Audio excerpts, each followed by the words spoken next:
Hey everybody, Michigan here. Welcome back to the channel. And this is part 2 of the battle breakdowns for Prokhorovka defense. So if you watched the previous battle breakdowns, you'll note that we were on the other side, all the way there across the map by the red flag. This time we're over here on the south side of the map. My phone is on silent this time, made sure of that, so no phone calls in the middle of the video. So as this countdown timer starts to get closer to 0, I'm going to let you know the call here. A lot of stopping for this video. I'm going to do a lot of explaining pretty much everything that's going through my head, why I'm doing what I'm doing. This video will share a lot of similarities with the other one, just a heads up there. Alright, so what do we have for a lineup here? Now you have to remember that I'm playing with Class X. All the other battle breakdowns except for the prior one were with Class. So what that means is that you may, oh, it's just a different clan, whatever. We're a lot more limited in our lineup, and we actually have a tag in TeamSpeak called Limited Lineup to identify players who don't have a full list of tanks yet. So we have to be a little more creative. So there's a couple things on Proc that you really cannot sacrifice. One is the Kranwagen, which we have. One is the Sturv, which we have. Now, I brought two 140s here. I could have brought a few CSs. However, the 140s are going to get up here, and they're a little lower profile. They just work a little bit better. You know, better camo, all of that stuff. You don't need the full speed. You just need a few tanks to get up here. The Kranwagen is going to sit in the back, same as that last video. Now, the Kranwagen's purpose there is poke for spots, not for shots. I think I beat a dead horse with that one in the last video. The Kran's sole purpose is to use its fantastic turret and gun depression. Who's in the Kranwagen this time? 3 dogs, same as last time. He's just going to work the tracks here to try and poke. Now, why is he poking? To get spots on the cap. Because remember, we have a Sturv and we have 2 mediums up here. He does not need to do any of the resetting himself. Not at all. All he needs to do is spot for those tanks. The Sturv by itself is more than capable of keeping that cap, under check for a while. And the mediums can also support. But what the mediums and the Sturv also have to worry about in this battle, remember in the last one, they were up, remember, if you're just looking on the minimap here, when they were up here at F0, their main purpose was to support this area against any enemy sort of flanking push, and also cover the middle. In this case, they are responsible for the cap. Last time it was just the Sturv, and that put a little bit of strain on some of our middle tanks and our tanks over here on B6, so much so that we had some extra people poking. Now the Sturv has a lot more support. So what about everybody else? Enough about those 3 vehicles. EBR. All the EBR is going to do is identify whatever's pushing 6-7. That's so we know how much stuff we have to commit. Do the mediums have to come off the hill to come and support that? Does the Sturv have to rotate over? That's it. Other than that, the EBR will be staying on this side of the track, so 7, 8, 9, 0. Now, gun depression vehicles. We have, other than the Kranwagen, we have 4. So normally we only need 3 for right there on the corner, if you're following the mouse, F6 on the other side of the tracks, between F6 and F7. So we only need 3 vehicles for that, just so that we don't get in each other's way. It gives us a nice echelon. And everybody else, including one of the extra chieftains, will probably be coming out this way. Now, why come out wide like that? They're coming up and around the lake there. And that's so in case the enemies try a hard push here, we can cut them off. We cannot let the enemies get there into Foxtrot 0. Because with chieftains and even 140s, they can get hull down. And then if they control the middle as well, we get caught in this disgusting crossfire, which will basically knock us out of the game within the first few minutes. So, enough of my talking. Let's kind of get things going. I'm in the Super Conqueror here. I don't have the greatest equipment loadout. I wish I had a turbo. But again, I'm working with limited lineup as well. Now, the 140s are also in the server, also going to help with this area. If these tanks get pushed, they need to help clear those low health tanks up. So you can see the EBR going there. Not the greatest play here by these heavies. I am going to call them out, right? And as we start to get over there, I'm going to explain why. So, if I zoom all the way out here, let's take a look at what they have for a lineup. And this is why you don't cross the middle. 2 chieftains, 1, 2, 3, 4, 5 S-Conks and M4s. Now the M4s have 8 degrees of gun depression. So, My expectation is a bunch of those tanks are coming middle there to E6. That's pretty standard play here. What's going to happen is if this 277 tries to get over, those chieftains are going to be right there. So let's see what happens. Yep, okay, so now the EBR are spotted. So now I have to start making a decision, and you can just see my clicks. Pretty much, I'll give myself props for the reaction time there. It's within about a second. Now this is one thing you really have to focus on this map. Is right when that EBR lights this area here, where that 140, 277, and T62A were lit, is do you have enough? Are you going to commit to it, or are you going to try and defend it? Now, if you don't light anything here, and this is why the EBR running through the middle is so crucial. And actually, you can see the 277, they're actually rotated back around. I believe I called them back then. Is if you don't spot anything middle, they could be sending everything up the 6 line. If they send everything up the 6 line, the last thing you want to do is push over. Because you don't have the heavies are going to get there before the mediums. I mean, the mediums are still trying to make their way up the hill, and we've already got heavies halfway across the lake. If they split, we know that we have an overmatch. Because we have all 15 tanks. Now, we can kind of do what I call counting cards in battle. Is take how many tanks we can have in the fight, or how many tanks we have total, and subtract the ones that are going to be out of the fight. So, right now, we have a Kronwagen. He's not going to be coming up there, because he's got responsibilities for the cap.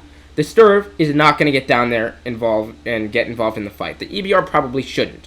So, we also have a 277, who is lagging behind an IS-7 and 2 IS-7s, actually, who are still just now crossing the tracks because they did start going the wrong way.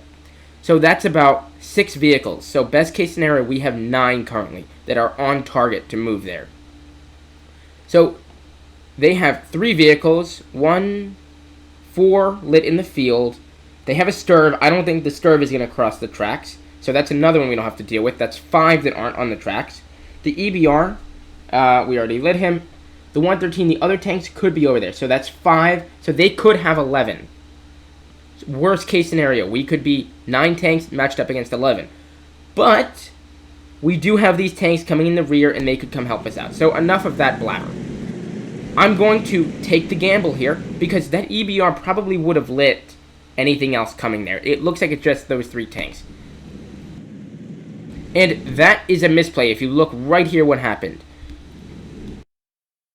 Unfortunately, they were hugging too close to the wall, and the chieftain up in front kind of, I don't want to say nudged, but they were both at fault there. And so that unfortunately means that a 277 fell down.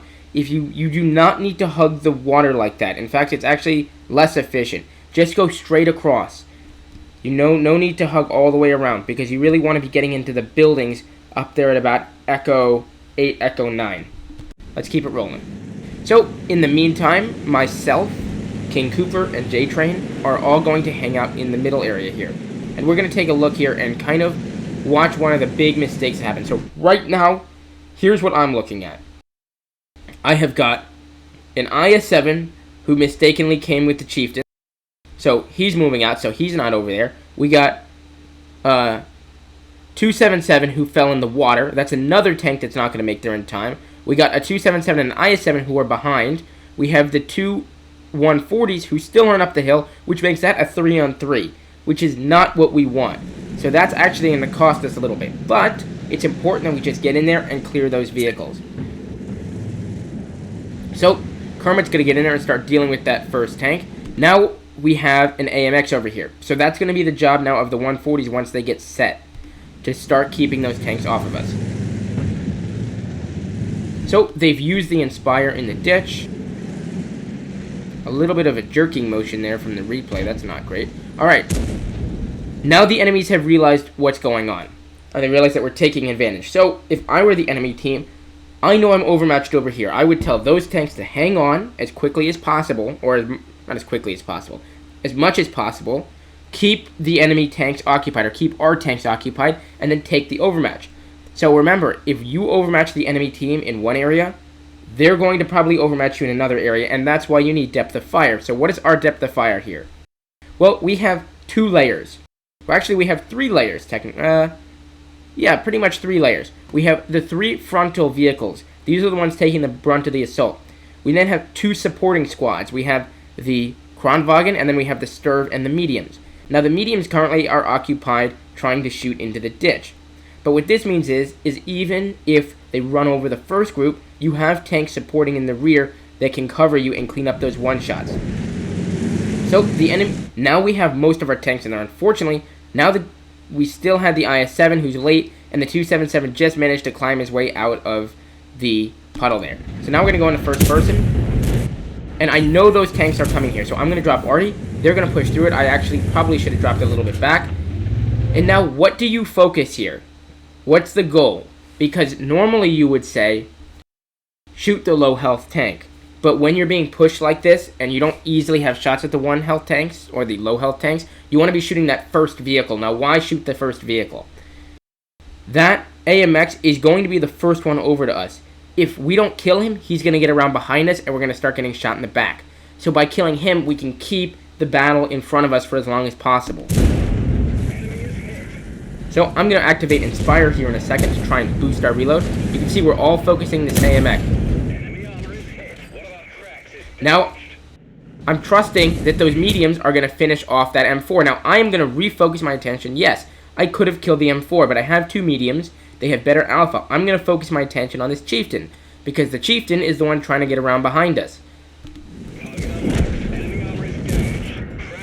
Now, I'm not going to turn all the way around, because here's the current situation. Yes, the Chieftain got behind us. I couldn't stop him. If I turn my back to shoot the Chieftain, I'm going to get shot in the... Or if I turn my turret or my whole tank around, I'm going to be exposing it to at least 2 vehicles. I don't know where that AMX is really looking. If I keep my front, I can allow the Kranwagen and the mediums to finish off that Chieftain, and keep the front to the more dangerous threat, which is the 2 S-Congs. Inspire is going to be up. Now, I'm going to zoom out while I do this, and we're going to kind of watch what happens to that Chieftain. You can see mediums are now impacting the side of that Chieftain. He's down to 800 health. And he's making a run for it. So he's going to take another shot there. I'm still focused on this S-Conk, but now the immediate threat has been knocked out, which is these S-Conks here. So now I'm going to turn my attention here in a moment to trying to keep that guy out from underneath the Sturv. Remember, proxy spotting does not care about elevation. So even if you're 50 meters underneath them on a 100-meter cliff, you're still going to light them. It only cares about distance, left and right. Bad shot there by me. Fortunately, we lost the Sturv, and I'm going to die there from the Chieftains. But let's take a look at what the Heavies. The Heavies have now finished it off. I did criticize them there, because that many tanks, it shouldn't have taken that long. Now we're up 6,000 health. So what they can do is they're coming right back to the middle where the firefight is. We know now if we do counting cards again. The enemy have 1, 2, 3, 4, 5, 6, 7, 8, 9 tanks remaining. Now, how many heavies do we have over here? 1, 2, 3, 4, 5, 6. But we have an EBR who's going to pretty much be a non-factor. He's low health. We have a Chieftain who's tied up with the Kranwagen, and we have a Chieftain who's stuck in the water. So their 9 now turns to an even 6-on-6. And we have the EBR supporting in there. So let's take a look at how that push goes. Am I going to rotate tanks? So now they finished it off, making it even better. And now an S-Conk has been spotted at A2. So now we know we have the overmatch. And the push is now called. You can see I'm clicking on the map. Now take a look. First heavy, the heavy with the most health, I will give Voodoo a lot of credit there. IS-7, full health, right over the top first, leading the pack.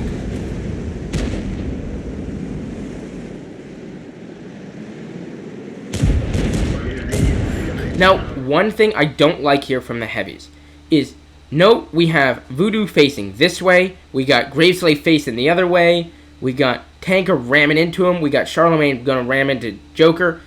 All you need to do is drive past him. Everybody put one shot in, and the last few tanks can clean it up. Remember, we still have 2 Chieftains and an IS-7. They can finish it up.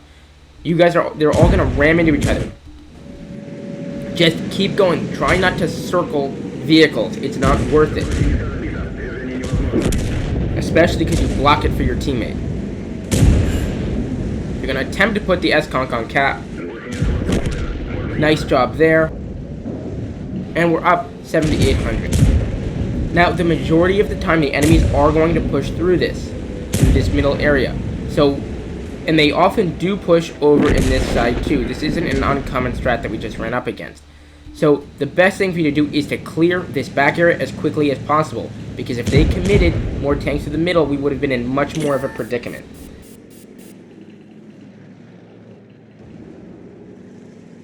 So now the EBR, and the EBR is still alive, which is fantastic.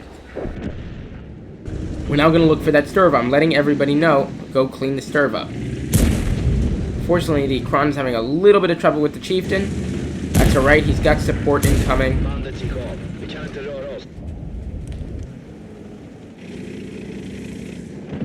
There's the S-Conk spotted. Not the greatest play from that enemy S-Conk. He's still full health. It looks like they put him at A2 to prevent against a possible A-line attack from these vehicles who were in the riverbed. But it never came, obviously. We pushed right to the middle. Remember, when you're on defense, until you have this game down, or you're in severe danger of being outflanked, you never push over the tracks.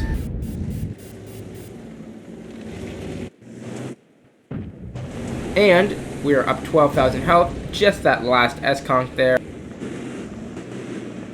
Looks like Ramrod's going to finish him off. He low rolls, unfortunately. Alright, and that is the game. So, let's recap really quick. Just follow my mouse on the minimap here, just because we are a long ways away from where we started. We had our two mediums up there, covering the middle and also covering the Kronwagen, the Sturb as well. We pushed all of our heavies over to clear out their minimal force. While we held the inside, the enemies attempted to overmatch it, but because of the amount of depth of fire we had from our two supporting units covering the front line, we were able to overmatch that. So I hope you got something out of this. Pretty similar to the last one, same idea. Remember the last one we pushed IS-7s down here, but there was nothing for us to really fight. So thank you for watching. If you have any questions, as always, leave a comment or find me in TeamSpeak, message me in game, anything you want to do, and I will catch you in the next one. See ya.